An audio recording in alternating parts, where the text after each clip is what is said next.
On December 12, 1870, an event took place in the U.S. House of Representatives that was unthinkable just 5 years earlier. Joseph Rainey, an African American, was sworn in as a duly elected member of the House of Representatives.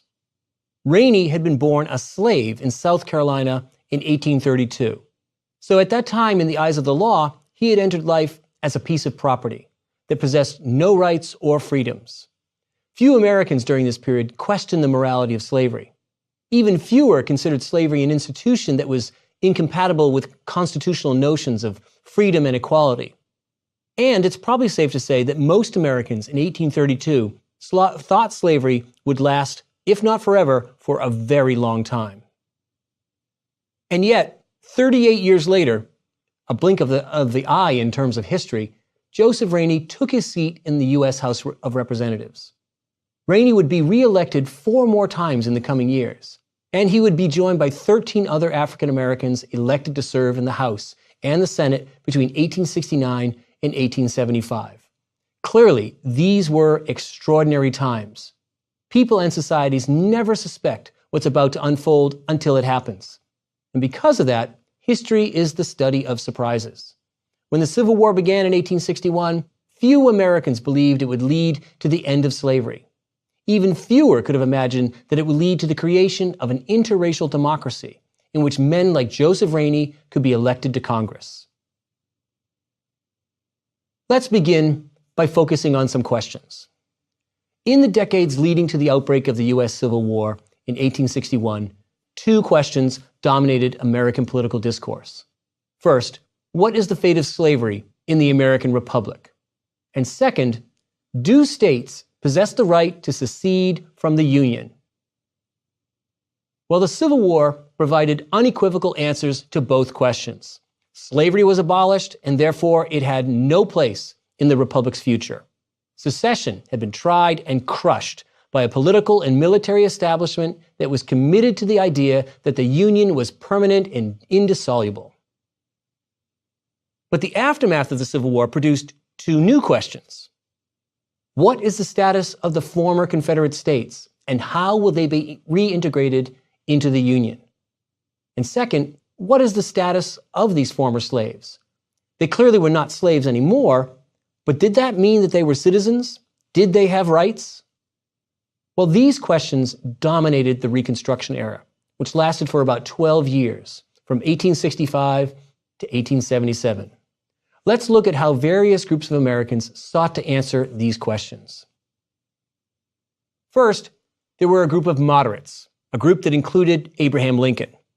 They believed the wisest policy was to readmit the former Confederate states quickly and on fairly lenient terms.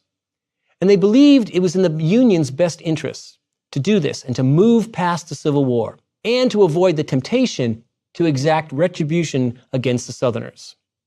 In other words, they thought, the sooner we can put this devastating war behind us, the better. How did moderates address the second question regarding the status of former slaves?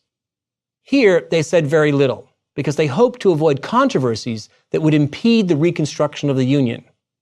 These moderates envisioned a slow and deliberate effort to discover the proper place of African Americans in American society. Offsetting the moderates were radical Republicans, led by men such as Representative Thaddeus Stevens of Pennsylvania and Senator Charles Sumner of Massachusetts. They proposed a very different set of answers. Reconstruction of the Union, they said, must proceed slowly in order that all vestiges of slavery and the society built upon it were eradicated. And so the South would evolve eventually into a society resembling the North. They considered Southerners a conquered people who would have to earn their way back into the Union. For many radical Republicans, it was essential that plantation lands be broken up and given to former slaves, a policy that became eventually known as 40 acres and a mule. Regarding the 4 million former slaves, radical Republicans came to advocate that these African Americans immediately be granted full citizenship, along with all the rights and privileges that went with it, including the right to vote. The radicals also argued that the federal government was obligated to protect the rights of former slaves against oppressors who remained in opposition to racial equality. A third group, in addition to the moderates and radicals, were the conservatives. They included some Northerners and nearly all Southern whites. Like the moderates, they argued that former Confederate states should be rapidly reintegrated into the Union. However, as for the emancipated slaves, conservatives argued that they would be granted nothing but freedom. That is, they certainly would not be considered citizens. A fourth group, of course, were those 4 million former slaves. Some of their leaders, men like Frederick Douglass, participated in the national debate over post-war rights of emancipated African Americans. But the vast majority of these African Americans didn't wait for politicians in Washington, D.C. to decide how much freedom they were entitled to. Instead, as soon as the Civil War ended, they immediately claimed and made the most of their liberty. So let's turn our attention to how these former slaves, or freedmen as they were called, seized the initiative. The first way that many former slaves embraced freedom was to hit the road. Under slavery, freedom of movement had been sharply curtailed. Now, thousands and thousands of freedmen began to travel. Some of them did so just to distance themselves from their former owners. Others did so out of a desire to be reunited with loved ones who had been either sold away or who'd run away. A very prominent feature of black newspapers in the 1860s and 1870s were classified ads placed by freedmen looking for lost spouses, sons, daughters, and other relatives. A second way that former slaves made the most of their new freedom was to acquire land. Like most Americans in this period, they believed that land ownership would secure their independence. As one freedman in South Carolina put it, quote, "Give us our own land and we take care of ourselves. But without land, the old masters can hire or starve us as they please," unquote. Some 40,000 freedmen acquired 40-acre plots that were distributed by the U.S. Army under General William T. Sherman. And that's the policy where we get the 40 acres from 40 acres and a mule. Tens of thousands more found acreage to rent. Not surprisingly, wherever freedmen planted, they refused to plant cotton, a commodity they associated with slavery. A third way in which emancipated blacks used freedom was to gain an education.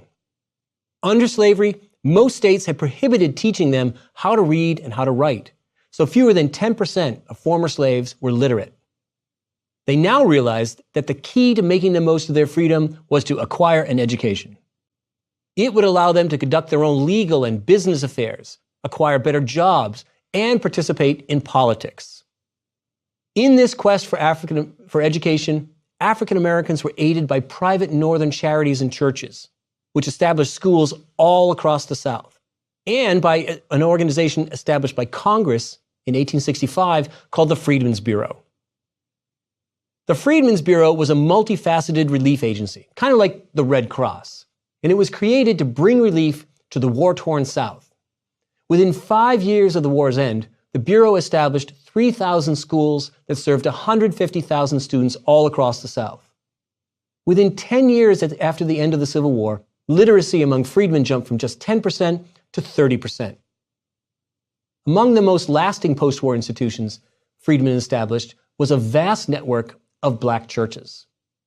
During slavery, most African Americans who worshiped in churches had done so in those that were controlled by whites. But after the Civil War, emancipated blacks established independent Methodist, Baptist, and Presbyterian churches. These were more than merely places of worship. They became central social institutions in communities of freedmen. Churches ran schools and provided charitable services. They established burial societies and temperance organizations. And ministers, because they were often the most educated people in the community, frequently served as the leaders of their communities. And this is an excellent example of that concept of agency. That is, a person or group who takes action on their own behalf to achieve a goal. History is often the study of agency of everyday people, often nameless, faceless people whose names we don't recall, but they're people who take action in pursuit of specific goals. And in so doing, they exert a profound impact on their society.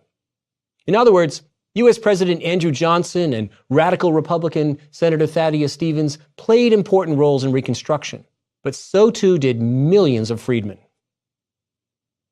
Okay, now it's time to see how Reconstruction played out politically in the South and in Washington, D.C. This is the period roughly from 1865 to 1872, which I refer to as the Reconstruction Revolution, because it witnessed a series of extraordinary developments, not the least of which was African American political empowerment. Initially, this revolution almost didn't happen. When Abraham Lincoln was assassinated in April 1865, he was succeeded by his vice president, a complicated and contradictory man. Andrew Johnson was a poor yeoman farmer from East Tennessee who had risen to political prominence in the 1850s as a populist critic of the planter class that dominated his state. When secession came, Johnson was the only Southern senator not to resign from Congress. And so in 1864, Lincoln chose him as his running mate in his re-election campaign because Johnson seemed to symbolize the Southerners who had remained loyal to the Union. Initially, in the wake of the war and assassination, Johnson indicated he would take a hard line against the former Confederacy, and this was a position that pleased radical Republicans. However, Johnson soon surprised everyone by announcing a remarkably lenient Reconstruction program that he intended to complete very quickly. To qualify for reinstatement to the Union, all the former Confederate states had to do was repudiate secession and ratify the 13th Amendment, which abolished slavery. As for the Southern people, with limited exceptions, those who took an oath of loyalty to the Union would have all their political rights and all their property restored. Wealthy planters and high-ranking Confederate officials had to personally petition Johnson for a pardon. Now, Congress was not in session that summer, so Johnson essentially had a free hand to carry out this plan. And by December 1865, with all ex-Confederate states readmitted except for Texas, he declared Reconstruction was over. This is just months after the end of the war. Why did President Johnson, who had made a name for himself as an enemy of the planter class, now become their greatest ally? Well, the answer in simplest terms is this. While he disliked and distrusted the planter class, he despised the notion of black equality. In his mind, the only way to maintain white supremacy and black subservience in the South was to reestablish the region's former leaders. Conservatives were pleased with Johnson's program. In contrast, many radical Republicans were furious. And their anger grew more intense as they observed developments in the South. First, many Southern state constitutional conventions failed to accept the 13th Amendment that abolished slavery. Second, and even more infuriating, Southern voters elected many ex-Confederate officials and Army officers. These included Alexander Stephens. He was the former vice president of the Confederacy, and he was elected by the Georgia legislature to serve in the United States Senate. Third, Southern states, beginning with Mississippi and South Carolina, passed laws that came to be known as black codes. These laws sharply limited freedmen's civil and economic rights to keep them powerless and exploitable. Fourth, bloody riots broke out all across the South, leading to the deaths of hundreds of African Americans. A race riot in Memphis, Tennessee, for example, in May of 1866, left 46 blacks dead, many of them former Union Army soldiers. Many angry Northerners wondered if the recently concluded Civil War had been fought in vain. Had hundreds of thousands died to defeat the Confederacy only to see former Confederate leaders quickly resume power? Had slavery been abolished only to be replaced with a new system of unfree labor? To prevent the Northern victory from being rolled back in the war's aftermath, Republicans in Congress took a series of bold steps. First, they refused to admit the newly elected representatives from the ex-Confederate states that Johnson had determined were reconstructed. Next, they gathered evidence and testimony from hundreds of witnesses about the violence and oppression being visited upon freedmen and their white allies in the South. And then they passed two key pieces of legislation. The first reauthorized the Freedmen's Bureau and expanded its powers. The other was the Civil Rights Act of 1866, the first civil rights legislation in American history. It declared anyone born in the United States, including African Americans, to be citizens. Remarkably, almost 80 years after the drafting of the Constitution, This was the first time the United States had actually bothered to officially define U.S. citizenship. Furthermore, the Civil Rights Act also defined the rights that all citizens, regardless of race, were entitled to, such as the right to sue and make contracts, and it also prohibited states from passing laws like the Black Codes that deprived freedmen and other citizens of their fundamental rights.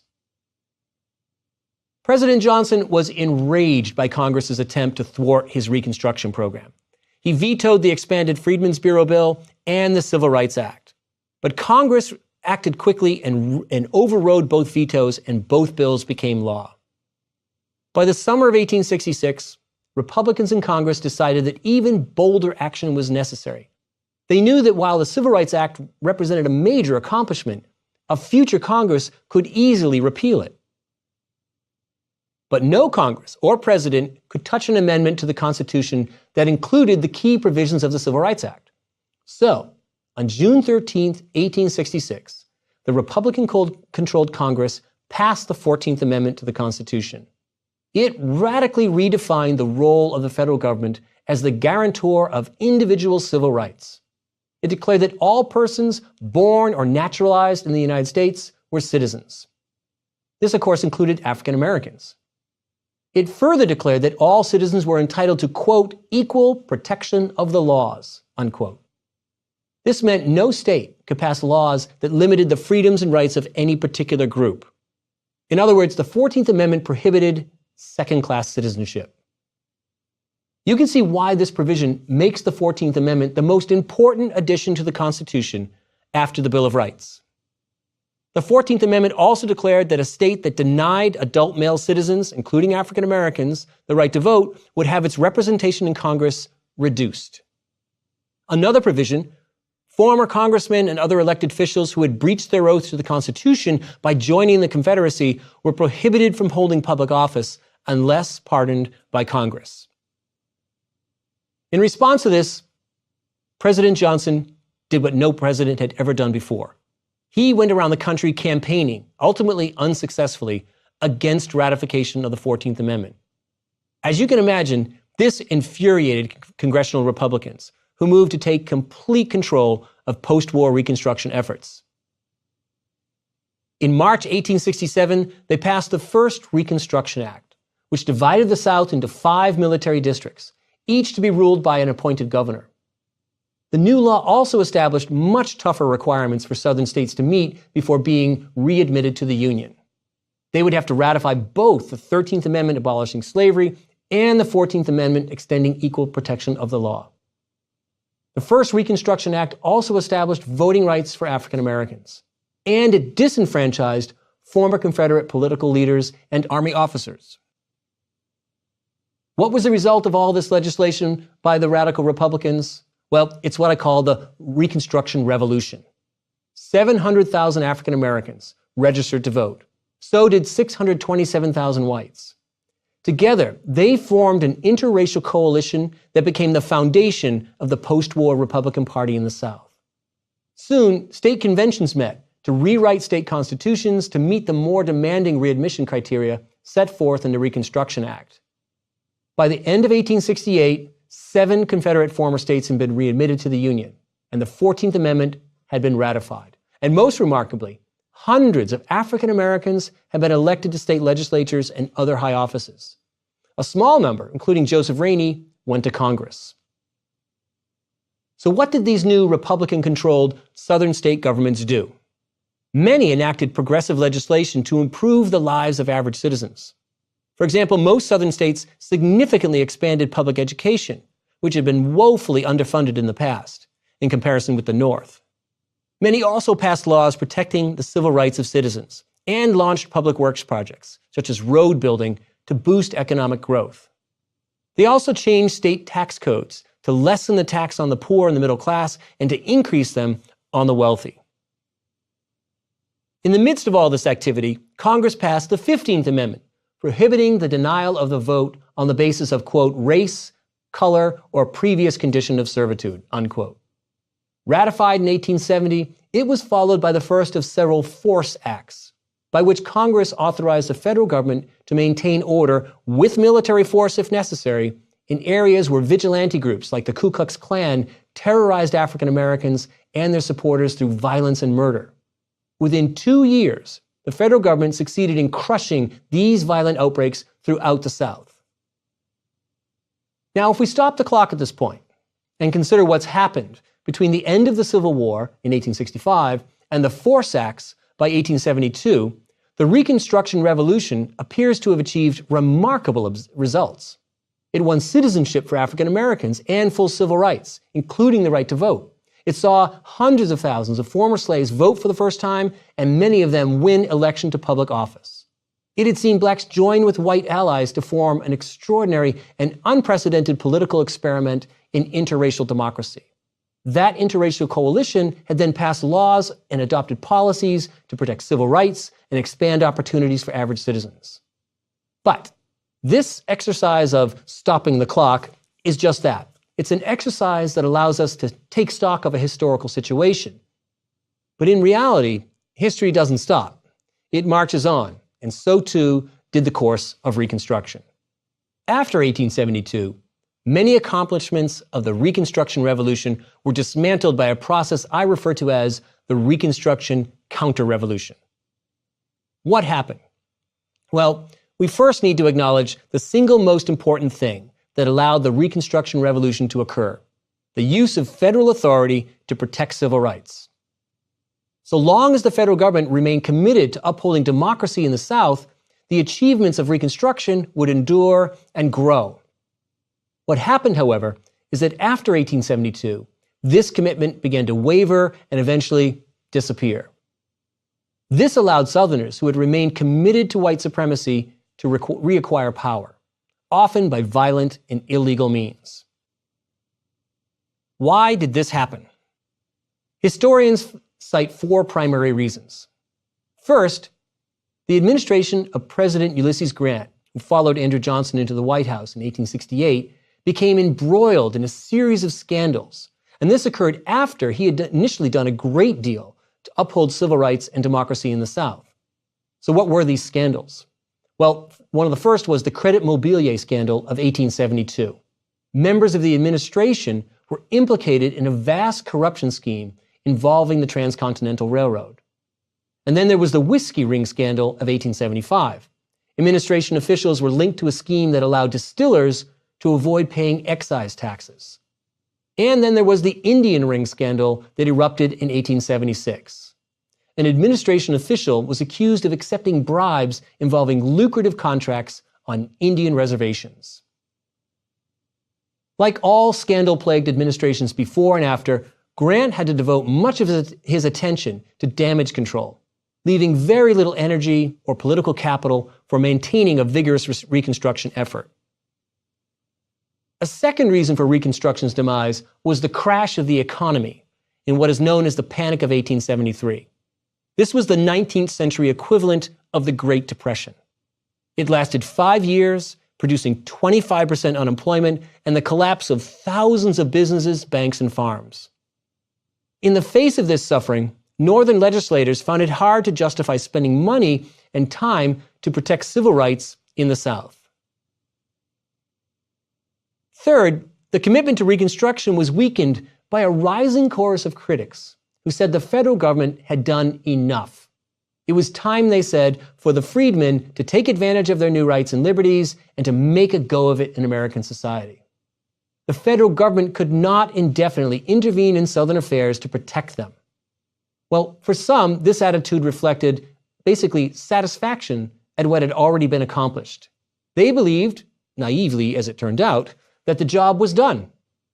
But for many, such criticisms reflected deeply held racism. They had come to believe that freedmen lacked the intelligence and will to make the most of their advantages. It was better for the North to just cut its losses, they argued, and to leave white Southerners to resume control of their states. A final factor that contributed to the federal government's withdrawal from its commitment to freedom and democracy in the South was a very successful campaign of propaganda waged by Southerners. In the mid-1870s, Southern politicians and writers began to speak and write about the alleged horrors being inflicted upon the Southern white population as a result of what they called Negro misrule. Playing upon Northern racism, they argued that giving freedom and the vote to former slaves was a colossal failure that led to chaos, corruption, and lawlessness. The most famous example of this propaganda was a book by James Pike entitled The Prostrate State, published in 1874. As the title suggests, it painted a bleak picture of the South under the misrule of allegedly degenerate blacks. Pike wrote, quote, "In place of this old aristocratic society stands the rude form of the most ignorant democracy that mankind ever saw. It is the dregs of the population, dressed in the robes of their intelligent predecessors, and asserting over them the rule of ignorance and corruption," unquote. Pike and other propagandists helped convince some Northerners that the only solution to the South's troubles was to return it to white rule. And so, presidential scandal, a recessionary economy, well-aimed propaganda, racism, and naivete led the government in the mid-1870s to begin removing federal troops from Southern states. Federal authorities also backed off from intervening in places where armed vigilante groups, such as the KKK, used violence to intimidate Republican office holders and voters. Sensing this weakening of the federal government commitment to Reconstruction, the Democratic Party and paramilitary groups associated with it, like the KKK, became more active, again, in the 1870s.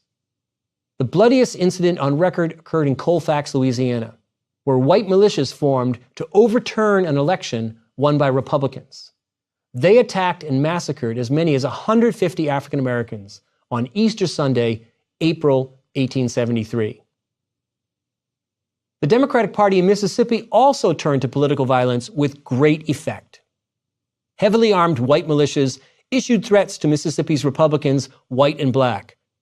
Anyone who dared to vote on Election Day in November 1875 would be killed. Some 60,000 Republican voters stayed away from the polls, allowing Democrats to sweep into office for the first time since the Civil War. And when the state's Republican governor appealed to the Grant administration to intervene, federal authorities refused. Sensing this change in the political winds, other former Southern states quickly adopted the so-called Mississippi Plan to intimidate and undermine the Republican Party. One by one, the Reconstruction governments were voted out of office. The Democrats who took power referred to themselves as redeemers, to promote the notion that they were saviors of white Southern society. By 1876, all Confederate states had been returned to Democratic majorities that were committed to reestablishing white supremacy and undoing the Republican achievements of Reconstruction. That same year, under a compromise that resolved a disputed presidential election, the last vestiges of federal troops were removed from the South. Reconstruction, for all intents and purposes, was over.